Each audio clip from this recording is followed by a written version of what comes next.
Olá, queridos irmãos, graça e paz da parte do nosso Senhor e Salvador Jesus Cristo. Antes de iniciarmos o nosso estudo bíblico de hoje, vamos ter um tempo de oração, de intercessão. Era o que acostumávamos fazer nos nossos cultos presenciais das quintas-feiras e que estão temporariamente suspensos por causa da pandemia. Mas vamos agora dedicar um tempo para a oração e eu quero ler um grande estímulo para a oração que nos é dado pelo próprio Senhor Jesus Cristo, lá no Evangelho de Mateus, capítulo 7, do versículo 7 ao 11, Jesus diz assim: Pedi e dar-se-vos-á, buscai e encontrareis, batei e abrir-se-vos-á, porque aquele que pede recebe, e o que busca encontra, e ao que bate abrir-se-lhe-á. E qual dentre vós é o homem que, pedindo-lhe pão seu filho, lhe dará uma pedra, e pedindo-lhe peixe, lhe dará uma serpente? Se vós, pois, sendo maus, sabeis dar boas coisas aos vossos filhos, quanto mais vosso Pai que está nos céus dará boas coisas aos que lhe pedirem. Amém? Essa é a promessa que nós encontramos na palavra de Deus. E então, baseado nesta promessa, eu quero apresentar aos irmãos alguns pedidos de oração para que os irmãos possam ajudar-nos em oração. Em primeiro lugar, devemos orar pela situação do mundo, esta situação pandêmica. Nós sabemos que Deus tem o controle de todas as coisas, mas devemos e podemos sim pedir para que essa pandemia logo acabe, para que possamos voltar à nossa vida normal. Também devemos orar pela situação de Portugal, que tem se agravado, mas Deus tem solução para isso. Vamos pedir socorro ao nosso Deus. Também orar pela nossa igreja, pelo fortalecimento da igreja, que esse tempo anormal não seja um tempo de esfriamento espiritual, ao contrário, que seja um tempo de despertamento, um tempo de crescimento em tudo, que possamos crescer no amor, na fé, na esperança, crescer na comunhão, apesar da distância, apesar do isolamento. Também, irmãos, devemos orar pela vida financeira de cada irmão da nossa igreja. Se há algum sem trabalho, sem sustento, vamos clamar pelo socorro de Deus e também orar pela vida financeira da nossa igreja. Que os irmãos não deixem de contribuir, apesar da suspensão dos nossos cultos, mas a vida continua, os nossos compromissos e necessidades também continuam. Também, irmãos, devemos orar pela nossa missão lá em Pinhal Novo, que Deus possa preservar esta missão. Vamos orar pela saúde e fortalecimento dos nossos obreiros. Também peço que os irmãos orem por mim. Hoje, conforme foi bem lembrado pelo pastor Rogério, eu mesmo já havia esquecido, completamos 3 anos em que tomamos oficialmente posse no ministério pastoral da primeira Igreja Evangélica Batista de Setúbal. Apesar de trabalharmos com os irmãos desde 27 de setembro de 2017, foi quando chegamos aqui, mas a nossa posse oficial foi no dia 4 de fevereiro, e eu agradeço a Deus por essa graça e peço que Ele continue a dar-me ânimo, visão, poder espiritual e graça para o exercício desse importante ministério. Então, que os irmãos possam orar por esse vosso pastor. Também oramos pela irmã Violante, que está no lar, que ela seja confortada e protegida pelo Senhor. Oremos pela irmã Fernanda, que está na Inglaterra e precisa voltar para Portugal. Também pela irmã Tânia Remédios, que está a recuperar-se da Covid. A nossa irmã está bem, mas continua no processo de recuperação. E aqui na parte dos comentários, os irmãos também podem deixar seus pedidos de oração ou enviar ao nosso grupo de comunhão no WhatsApp para que possamos orar uns pelos outros. Então, vamos orar? Santíssimo Deus, nosso querido Pai, receba o nosso louvor, a nossa adoração, neste momento que a Tua Igreja está reunida, não presencialmente, fisicamente, mas estamos numa união espiritual através deste culto online, Senhor. E queremos pedir a Tua graça, a Tua bondade, a Tua misericórdia sobre nós. Eu coloco diante de Ti todos os pedidos que aqui foram feitos, que foram mencionados, a situação deste mundo, Pai, tenha misericórdia, Senhor. Já vai completar um ano que estamos nesta pandemia, muitas dores, muitos sofrimentos já passamos, Senhor. Queremos clamar pela Tua misericórdia, para que o Senhor, pelo Teu poder, pela Tua infinita graça, possa dar fim, Senhor Deus, a essa pandemia, para que possamos voltar à nossa vida normal, Senhor. Ó Deus, tenha misericórdia de Portugal, a situação aqui se agravou, mas confiamos em Ti, que o Senhor tem a solução, o Senhor tem o remédio, o Senhor tem a cura. Então, ó Pai, derrama sobre nós, derrama sobre este país a Tua cura, para que a vida aqui também volte ao normal, Senhor. Pai Santo, continue a proteger a Tua Igreja, abençoar a Tua Igreja, que o nosso amor possa crescer mais e mais, a nossa fé, também a nossa esperança, Senhor Deus. Santifica-nos, ó Pai, e que esse tempo seja um tempo de despertamento espiritual, um tempo de crescimento, Senhor. Agora, Pai, também quero pedir que o Senhor abençoe os enfermos. Peço pela irmã Violante, que está no lar, que o Senhor possa guardá-la, consolá-la, Senhor. Também peço pela irmã Fernanda, que está na Inglaterra e precisa voltar para Portugal. Abre as portas para a Tua serva, Senhor. Também peço pela irmã Tânia Remédio, pela sua recuperação total, Senhor. E coloco diante de Ti toda a Tua Igreja, para que o Senhor possa dar à Tua Igreja, Senhor Deus, a proteção, o cuidado que precisamos. E agora também quero colocar diante de Ti esse estudo bíblico que vamos realizar, que seja para a nossa edificação. Eu oro no nome de Jesus. Amém. Amém. Bem, vamos agora para o nosso estudo bíblico. E hoje eu vou começar um estudo na segunda carta do apóstolo Paulo aos Tessalonicenses. Nós estudamos já a primeira carta e agora vamos entrar na segunda carta.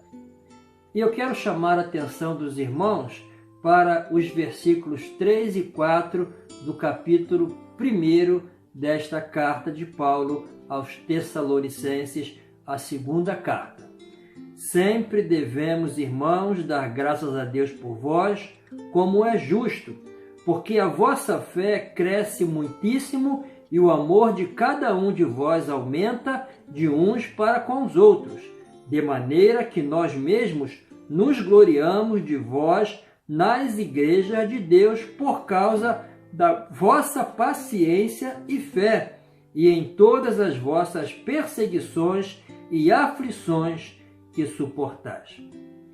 A primeira coisa que podemos observar aqui, que essa era uma igreja perseguida, uma igreja que estava a suportar aflições, terríveis aflições, por causa da perseguição religiosa. Irmãos, nós devemos dar muitas graças a Deus, porque aqui em Portugal nós temos plena liberdade para praticar a nossa fé, não sofremos nenhum tipo de perseguição religiosa, mas ainda hoje, em algumas partes do mundo, há sim crentes, igrejas que sofrem perseguições por causa da sua fé em Cristo. O apóstolo Paulo considerava ser justo sempre dar graças a Deus pela fé crescente que aquela igreja possuía e também pelo amor que havia de uns para com os outros e que aumentava cada vez mais. Os irmãos que estão a acompanhar em nossa escola bíblica, desde o princípio, quando iniciamos com o estudo da primeira carta de Paulo aos Tessalonicenses, os irmãos vão lembrar que logo no início, Paulo já havia elogiado esta igreja por sua fé e também pelo seu amor. O apóstolo Paulo disse assim lá em 1 Tessalonicenses, capítulo 1, versículo 3 e 4, lembrando-nos sem cessar da obra da vossa fé, do trabalho do amor e da paciência da esperança em nosso Senhor Jesus Cristo, diante de nosso Deus e Pai. Então aqui Paulo elogia a igreja por sua obra de fé e trabalho de amor. E lá no capítulo 4, ainda na primeira carta, Paulo voltou a elogiar essa igreja por seu amor e disse que deviam crescer ainda mais nisso. 1 Tessalonicenses, capítulo 4, 9 e 10. Quanto, porém, ao amor fraternal, não necessitais de que vos escreva, visto que vós mesmos estáis instruídos por Deus que vos ameis uns aos outros, porque também já assim o fazeis para com todos os irmãos que estão por toda a Macedônia. Exortamo-vos, porém, a que ainda nisto aumenteis cada vez mais. E agora, na segunda carta, Paulo volta a mencionar o amor e a fé daquela igreja, e ele diz que estava muito feliz e agradecido a Deus por saber que estavam a crescer nessas virtudes cada vez mais.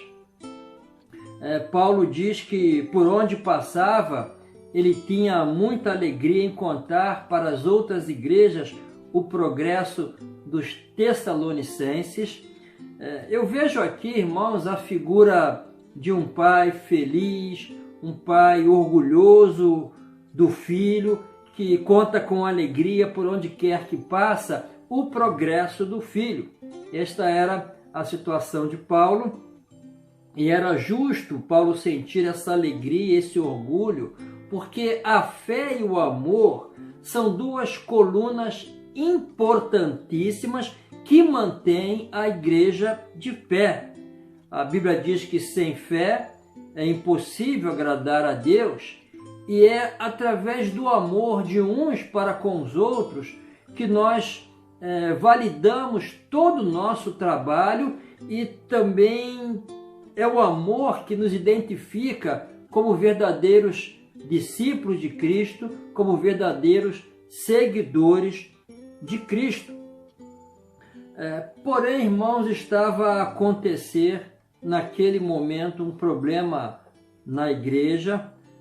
Nós vemos aqui que Paulo fala da fé e do amor, mas não faz referência à esperança, como ele fez na primeira carta. Na primeira carta ele citou o amor, a fé e a esperança daquela igreja. Aqui Paulo não menciona a esperança. E era exatamente nisso que residia o problema da igreja. Não que haviam perdido totalmente a esperança, não, mas parece que havia diminuído aquela esperança que tiveram no início em relação à volta de Jesus e que os ajudava a perseverar na fé, apesar das perseguições, apesar das tribulações. Então Paulo lhes escreve para reavivar a esperança deles. Era natural que passassem por aquele tempo de uma certa desesperança, primeiro porque ainda não tinham sido bem instruídos, ainda não tinham uma exata compreensão sobre a volta de Jesus. Por isso, nessa carta, Paulo se dedica a orientar-lhes sobre este assunto. E vamos falar sobre isso mais tarde. Aqui Paulo dá orientações sobre a vinda de Jesus. Mas também, irmãos, apesar de ser uma igreja que realizava muitas obras de fé, parece que estavam a falhar em aplicar a fé que possuíam às dificuldades e aos problemas que estavam a enfrentar. Uma definição que eu gosto de fé é que fé é esperar pelo melhor. Lá em Hebreus capítulo 11, versículo 1, nós lemos assim: ora, a fé é o firme fundamento das coisas que se esperam e a prova das coisas que não se veem. É o firme fundamento das coisas que se esperam. Então, fé é esperar. E esperar pelo melhor de Deus, porque a fé é em Deus. A situação está difícil, problemas sempre acontecem, e sobre isso precisamos saber que o problema não é o problema, mas o que fazemos com o problema. O problema não é o problema, mas o que fazemos com o problema. E todo problema devemos entregar a Deus e esperar pelo melhor de Deus. Atualmente estamos a passar por momentos difíceis. Todos os dias ouvimos falar de doenças, de mortes. Todavia, irmãos, por mais terrível que seja a situação, e a situação dos Tessalonicenses era terrível, pois a igreja naquela época sofria uma cruel perseguição. Mas, irmãos, mesmo em tempo de calamidades, devemos manter a esperança em Deus, saber que todas as coisas estão debaixo do seu controle e Ele fará sempre o melhor. Mesmo que no momento não enxerguemos a saída e não tenhamos respostas para diversas situações que nos afligem, devemos esperar sempre pelo melhor de Deus e jamais perder a esperança. Os irmãos lembram do diálogo do salmista com a sua própria alma, lá no Salmo 42, quando a sua alma se encontrava abatida e quase sem esperança. Então o salmista olhou para dentro de si e disse à sua alma: por que estás abatido, ó minha alma, e por que te perturbas dentro de mim? Espera em Deus, pois ainda o louvarei, o qual é a salvação da minha face e o meu Deus. Irmãos, eu gosto muito do advérbio de tempo usado aqui, ainda. Ainda o louvarei. Para quem confia e espera em Deus, nenhum mal é definitivo, mas sempre há um ainda, sempre há uma esperança, por mais difícil que seja a situação. Se mantivermos a nossa fé, ainda haverá esperança de vermos raiar a luz de um novo dia com novas expectativas e novas possibilidades. Então, aplica a sua fé às tempestades da vida. as provações da vida, as tribulações que existem neste mundo. Não perca a esperança em nenhuma situação e continue a esperar pelo melhor de Deus. Ele não terminou sua obra em nós, ele não terminou a sua obra nesse mundo, ele ainda vai agir e nós ainda o louvaremos. Amém? Que Deus nos abençoe, nos fortaleça e console com essa palavra. E que a graça do nosso Senhor e Salvador Jesus Cristo, o amor do nosso Deus e Pai, a comunhão e a consolação do Espírito Santo estejam com todos vós, hoje e para sempre. Amém.